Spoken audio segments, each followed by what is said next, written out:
Voice of India में आप सभी का स्वागत है। इस वक्त हम मौजूद है उत्तर दिनाजपुर से ग्वालपोखर वन और ग्वालपोखर ठीक विपरीत चौक पर मौजूद हो।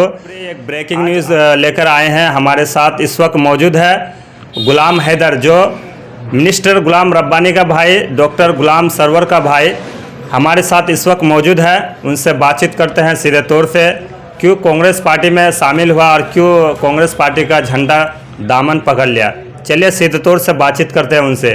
सर, सबसे पहले आपसे बातचीत करने के लिए बहुत बहुत शुक्रिया। और आपसे हम जानना चाहेंगे कि शाहपुर बाज़ार में एक जनसभा रखा गया था जिसमें अधीर रंजन चौधरी और सामने कांग्रेस का झंडा दामन में पकड़ लिए, क्यों गए, क्या वजह है? पहले तो मैं आपके चैनल का बहुत शुक्रिया अदा करता हूं कि आप ग्राउंड लेवल पे आए हैं और जगह जगह पे इलाके का हालात मालूम करने के लिए और पब्लिक तक पहुंचाने के लिए ये काम आप कर रहे हैं। बहुत बहुत शुक्रिया आपका। आपने एक सवाल किया कि शाहपुर बाज़ार में हमारे स्टेट प्रेसिडेंट और डिस्ट्रिक्ट प्रेसिडेंट के सामने मैं कांग्रेस का झंडा मैं थामा विक्टर भाई के हाथ से। और क्यों थामा, आपका ये सवाल है। तो हम आपसे ये कहना चाहते हैं और ग्वालपोखर के जनता से और ख़ुसूसन उत्तर दिनाजपुर डिस्ट्रिक्ट के जनता से और पूरे भारत के वासियों से हम ये कहना चाहते हैं कि इस वक्त ज़रूरत है कांग्रेस पार्टी का झंडा पकड़ने का। और इस वक्त हिंदुस्तान की जमहूरियत को बचाने का ये वक्त है। ये बहुत ही कठिन वक्त है। हम सबको चाहिए कि हम लोग जितनी भी पार्टी है सारे पार्टियों को छोड़ छाड़ करके सब कांग्रेस का झंडा और भारत जोड़ो का राहुल गांधी के साथ नारा लगाना चाहिए। और मुझे बहुत खुशी हुई कि मैं हमारी घर वापसी हुई, इसलिए कि मेरे वालिद साहब मरहूम हाजी इमाद साहब रहमतुल्लाह अलैह ये पार्टी शुरू से लेकर आखिर तक मरते दम तक यही पार्टी करके गुजर गए। और हमारे पूरा फैमिली, पूरा बस्ती, पूरे ग्वालपोखर ये कांग्रेस की मिट्टी है। ये कुछ दिनों से ये कांग्रेस पार्टी के यहाँ कुछ लोग पार्टी बदल देने की वजह से पार्टी का ऑर्गेनाइजेशन नहीं हो सका। और आज फिर विक्टर के आने से ये नई से फिर से कांग्रेस पार्टी में एक लहर पैदा हो गया है।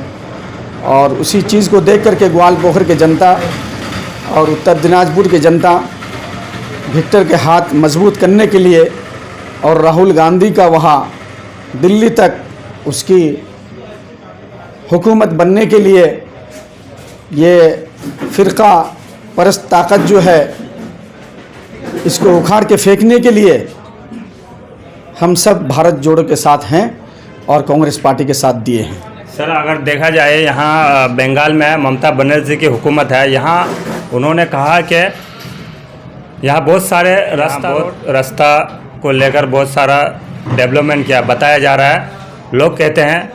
और टीएमसी का कुछ नेता भी कह रहा है कि बहुत सारा हम लोग डेवलपमेंट किए। लेकिन आपके नज़रिए में क्या है? जैसे लक्की भंडार भी दे रहा है और रूपोसरी 25,000 करके लड़की को, बहुत सारा जो है उनका जो अब तक स्कीम पहुंचा रहे घर घर में। तो आपके नज़र में क्या लगता है कि टीएमसी पार्टी जो है टीएमसी काम नहीं किया है या क्या है? आप सही बात उठाए हैं, सही सवाल उठाए हैं कि आप बोले कि टीएमसी का बहुत ही उन्नयन किया है, रास्ता बनाया है, कन्याश्री, रूपोश्री, बहुत सारे लोग गिनता है, बहुत डेवलपमेंट हो गया है। तो पहली चीज़ तो मैं ये कहना चाहूँगा कि अगर इतना डेवलपमेंट कर दिया है तो लोगों को अभी धमकी दे करके, डरा करके, ये हर बस्ती बस्ती में जा कर के वोटरों को डरा करके, धमका करके वोट क्यों लेते हैं अभी? दूसरी बात यह है कि अगर उन्नयन किया है तो लोग रूपोसरी, कन्याश्री सड़क हुआ, जो जिस चीज़ को भी डिप्लॉयमेंट किया है, ये जनता उस चीज़ को तस्लीम नहीं करता है, इसलिए कि जनता का जान खौफ में है, ख़तरे में है, उसके प्रॉपर्टी ख़तरे में है, उसकी ज़मीन ख़तरे पे है, उसका चलना फिरना दोभर हो गया है। ये टीएमसी के आतंक की वजह से आज आदमी टीएमसी करना नफ़रत करता है और टीएमसी नहीं करना चाहता है। आज विक्टर के हाथ और विक्टर के जिताने के लिए सारे लोग कांग्रेस ज्वाइन कर रहा है। सर, किस दावा के साथ आप बोल रहे हैं कि टीएमसी वालों ने लोगों को डरा धमका के जो वोट लेने चाहते हैं? ये आप कैसे किस दावा के साथ कह रहे हैं सर? आप ज़्यादा दूर मत जाइए। हमारे ग्वाल पोखर के सामने कुछ दिन पहले झिलझिली का एक मैटर हुआ, अच्छा, मदीना चौक के पास। आरिफ का हथियारे कौन थे? वो टीएमसी के लोग थे और आरिफ के घर से 100 मीटर दूर पुलिस स्टेशन है, थाना है वहाँ, मगर वहाँ भी उसका मर्डर हो जाता है। तो ये डर खौफ का माहौल नहीं है। कोई आदमी कोई आवाज़ उठाता है, उस आवाज़ को पीछे से दबाने के लिए उस आदमी को खौफ और हिरासत के धमकियां मिलती है उसको। तो अभी खुद बोल रहे हैं टीएमसी के नेता सब कि अगर टीएमसी में वोट नहीं डालेंगे तो आपका रूपश्री कट जाएगा, कन्याश्री कट जाएगा, आपका जो एक 500 रुपये जो हर लेडीज़ को लक्ष्मी भंडार के नाम से देती है ममता बनर्जी, वो कट जाएगा। और इमाम मुअज्जिन को भी धमकी दे रहे हैं कि आपका इमामत का जो भत्ता मिलता है वो भी ख़त्म हो जाएगी। तो ये तो धमकी है ना, ये तो हर पब्लिक को मालूम है, ये सिर्फ मुझे ही मालूम नहीं है, ये पूरे ग्वालपोखर नहीं, उत्तर दिनाजपुर ही नहीं, पूरे बंगाल वेस्ट बंगाल के लोगों को मालूम है। तो इसीलिए ये धमकी से अब लोग डरने वाला है नहीं। ये खुले आम अभी कांग्रेस पार्टी में लोग ज्वाइन ले रहे हैं, कांग्रेस पार्टी का समर्थन दे रहे हैं और उसी विक्टर को जिताने के लिए हमारे उत्तर दिनाजपुर डिस्ट्रिक्ट में एक जनसभा हुआ। शाहपुर में बहुत सारे लोगों का समंदर उमड़ के आया। तो इसलिए ये बहुत ही खुशनसीबी है हमारे ग्वालपोखर और उत्तर दिनाजपुर डिस्ट्रिक्ट के लिए कि यहाँ हमारे विक्टर बाबू के हाथ मजबूत करने के लिए और राहुल गांधी के हाथ मजबूत करने के लिए आवाम फिर से, जो आज से 15 साल 20 साल पहले कांग्रेस पार्टी का एक लहर था हम लोग इलाके में, हमारे वालिद मोहतरम जो हाजी इमाद साहब मरहूम जब थे तो पूरे ये यहाँ की मिट्टी कांग्रेस की थी। और अभी भी इंशाअल्लाह विक्टर बाबू आए हैं और हम लोग उससे जुड़े हुए हैं।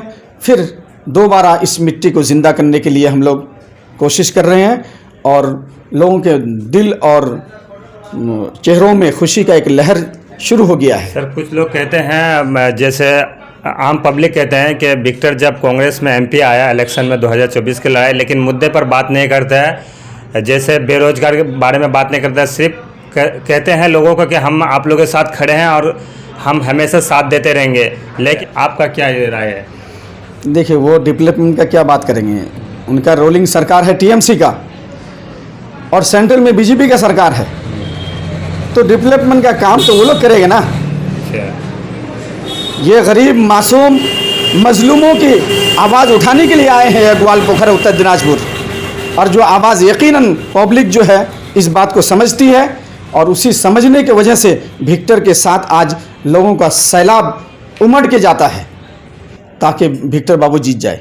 कहना, लेकिन मेरा कहना है कि जब वो आया है लेकिन मुद्दे पर बात नहीं करता है। बेरोजगार बहुत लड़के यहाँ पढ़ लिख करके बाहर में खड़ते हैं, यहाँ बहुत सारे हैं, ऐसा बात इस पर बात नहीं करते हैं। बात करेंगे जब आप कांग्रेस के सरकार आ जाएंगे ना, तो ये जो लक्ष्मी भंडार के नाम से 500 रुपया देते हैं ना, ये 8,000 रुपये राहुल गांधी ऐलान किए हैं कि आप बंगाल में कांग्रेस की सरकार को लाओ और 8,500 रुपया हर महिला के खाते में जाएगा। इसी तरह से 30 लाख नौकरी के बारे बोले हैं कि अगर दिल्ली में कांग्रेस की सरकार अगर आ जाता है तो 30 लाख नौकरी मिल जाएगी। 30 लाख नौकरी मिलने से कितने परिवार का खुशहाली आ जाएगी। ये तो सरकार आने के बाद तब होगा ना। इसलिए अभी वो एक मसीहा बनकर के मजलूम और बेसहाराओं का सहारा और जिसके ज़मीन जिस पे जुल्म होता है उसके ख़िलाफ़ वो आवाज़ लेके आया है। वो कांग्रेस पार्टी है एक जो जमहूरियत को बाकी रख सकता है। और ये जमहूरियत जब से आज़ादी हुई है तब से सेंटर में जो कांग्रेस पार्टी जो हुकूमत चला रही थी, सारे भारतवासियों को एक इत्मीनान और खुशी थी। मगर जब से सेंट्रल में ये कांग्रेस की सरकार वहाँ से हट गई है, उसके बाद से हिंदुस्तान के ऊपर ज़वाल आना शुरू हो गया है। और ख़ुसूसन हमारे बंगाल के ऊपर 34 साल तक हुकूमत की वाम फ्रंट ने, लेफ़्ट पार्टी ने 34 साल तक हुकूमत की, मगर इतना डर, खौफ, कत्ल, बेईमानी, गुंडागर्दी नहीं हुआ जो ये 15 साल के अंदर कर दिया टीएमसी पार्टियों ने। ये अफसोस की बात है कि हम लोगों को ये सरकार, हम लोगों से ये सरकार को हटाना चाहिए और कांग्रेस पार्टी को लाना चाहिए। उसके लिए विक्टर बाबू आया है, उसको बहुत भारी बहुमत से, बहुत भारी वोट से उसको जिताना चाहिए और राहुल गांधी का हाथ मजबूत करना चाहिए। ग्वालपोखर में कितने लीड देना पाएंगे सर आप लोग कांग्रेस पार्टी को? देखिए, ग्वालपोखर की बात जब आप बोल रहे हैं तो ग्वालपोखर में इनका वार्ड मेंबर इन्हीं का है, टीएमसी पार्टी का, प्रधान भी सब इन्हीं का है, 14 अंचल में टीएमसी पार्टी का, पंचायत समिति भी उसी का है। तो ये तो पूरा ब्लॉक बोलता है कि हमारा है, मगर ये कांग्रेस पार्टी, ये हाथ चिन्ह का निशान, ये विक्टर बाबू का मोहब्बत हर घर घर में जाके बस गया है और हर घर से यही आवाज़ निकलती है कि हमें कांग्रेस में वोट डालना है। चाहे हमारा लक्ष्मी भंडार बन हो, चाहे हमारा सत्तो साथी बन हो, चाहे कन्यासरी बन हो, चाहे कुछ भी हो, हमको जमहूरियत को बाकी रखने के लिए विक्टर बाबू को जिताना है और भारी बहुमत से जिताना है। चलिए, बहुत बहुत शुक्रिया सर। आखिरी सवाल आपसे जाते थे ये करेंगे, जैसे आप उलमा दीन पॉलिटिकल में आते हैं, आपके साथ उलमा दीन भी जुड़े हैं होंगे, तो क्या लगता है पूरा उलमा कांग्रेस में आएंगे? क्या लगता है आप लोग के साथ देंगे? ये आज़ादी के बाद से उलमा का एक रोल रहा है हिंदुस्तान में, जमहूरियत पसंद है।